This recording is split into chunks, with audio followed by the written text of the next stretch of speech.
호감이나 좋아하는 마음이 절로 생기는 사람이 있는가 하면 그렇지 않은 사람도 있습니다. 어떤 음식을 좋아하거나 싫어하는 것이 죄도 아니고 덕도 아닌 것처럼 자연스럽게 누군가를 좋아하는 마음 역시 죄도 아니고 덕도 아닙니다. 그 감정은 그저 하나의 사실일 뿐입니다. 물론 이런 감정을 어떻게 다루느냐에 따라 죄가 되기도 하고 덕이 되기도 하지만 말입니다. 좋아하는 마음이나 애정이 절로 생기는 사람을 사랑하는 것은 비교적 쉬운 일입니다. 그리고 우리는 그 마음이나 애정으로 할 수 있는 한 사람들을 많이 좋아해야 합니다. 그렇게 좋아하는 마음 자체가 사랑이기 때문이 아니라 그런 마음이 사랑에 도움을 주기 때문입니다. 그렇다면 호감과 좋아하는 마음을 초월한 사랑, 기독교적 의미의 사랑은 무엇일까요? 우리가 자신을 사랑한다고 해서 꼭 자신을 좋아한다는 뜻은 아닙니다. 자신을 사랑한다는 것은 자신이 잘 되기를 바란다는 뜻이죠. 마찬가지로 우리의 이웃을 기독교적으로 사랑하는 것과 그들을 좋아하거나 애정을 느끼는 것은 아주 다른 일입니다. 기독교적 의미의 사랑은 감정의 상태가 아니라 의지의 상태입니다. 우리 자신에 대해서는 자연적으로 가지고 있지만 남에 대해서는 배워서 익혀야 한다는 것입니다. 물론 어떤 사람들은 기질적으로 냉정합니다. 그것은 불운한 일이긴 해도 죄는 아닙니다. 수화불량이 죄가 아닌 것과 같지요.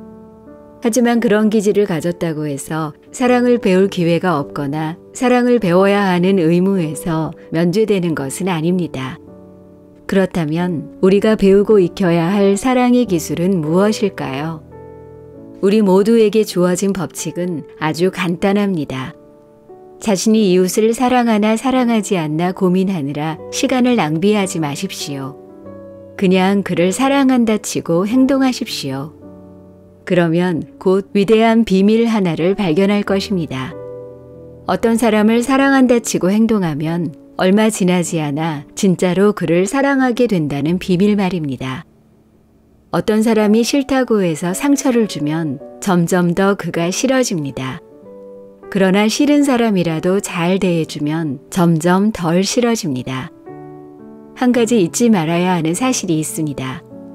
오직 하나님을 기쁘게 하며 사랑의 법을 따르기 위해 잘 대해주는 것이어야 합니다. 자기가 얼마나 너그러이 잘 용서해주는 사람인지를 과시하거나 상대방이 마치 빚진 사람처럼 자기를 찾아와 감사를 표하기를 바라는 마음 때문에 잘 대해주는 경우에는 곧 실망을 느끼게 될 것입니다.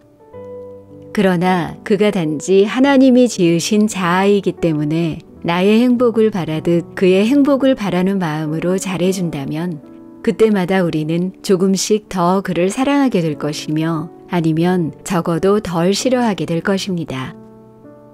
세상 사람들은 자신이 좋아하는 몇몇 사람들만 친절하게 대합니다. 그러나 그리스도인들은 모든 사람들을 똑같이 친절하게 대하려고 애써야 하고 그렇게 하는 가운데 점점 더 많은 사람들을 처음에는 자기가 좋아하게 되리라 상상조차 못했던 사람들까지 좋아하게 된다는 사실을 발견하게 될 것입니다. 똑같은 영적인 법칙이 정반대 방향으로 무섭게 작용하기도 합니다. 독일인들은 처음에 유대인들이 미웠기 때문에 학대했을 것입니다. 그러나 나중에는 그들을 학대했기 때문에 점점 더 미워하게 되었습니다. 잔인해질수록 더 미워하게 되고 미워하게 될수록 더 잔인해지는 법입니다. 선과 악은 모두 복리로 증가합니다. 바로 그렇기 때문에 여러분과 제가 매일 내리는 작은 결정들이 한없이 중요한 것입니다. 오늘 아주 작은 선행을 하는 것은 마치 전략적 요충지를 점령하는 일과 같아서 몇 달 뒤에 꿈도 못 꾸었던 승리를 가져다 줄 것입니다.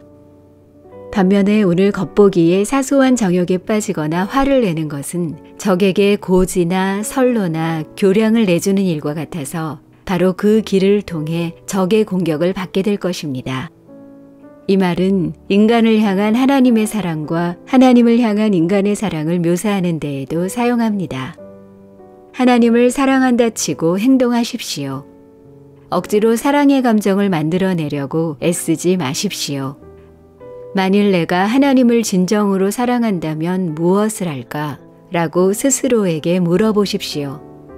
그래서 떠오르는 일을 가서 하십시오. 끊임없이 경건한 감정만 느끼며 사는 사람은 없습니다. 설사 그렇게 살 수 있다 해도 감정은 하나님의 주된 관심사가 아닙니다. 하나님을 향한 사랑이든 인간을 향한 사랑이든 기독교적인 사랑은 의지의 문제입니다. 하나님의 뜻을 행하려고 노력한다면 곧 주 너의 하나님을 사랑하라는 계명에 순종하고 있는 것입니다. 하나님이 원하신다면 사랑의 감정을 주실 것입니다. 그러나 잊지 말아야 할 중요한 사실이 있습니다. 우리의 감정은 있다가도 없어지는 것이지만 우리를 향한 하나님의 사랑은 절대 그렇지 않다는 것입니다. 그 사랑은 우리의 죄나 무관심에 지치는 법이 없습니다. 그 사랑은 우리에게 어떤 대가를 치르게 하는 한이 있더라도 또 하나님께 어떤 대가를 치르게 하는 한이 있더라도 우리 죄를 치료하겠다는 결심을 완수할 때까지 단 한 걸음도 뒤로 물러서지 않습니다.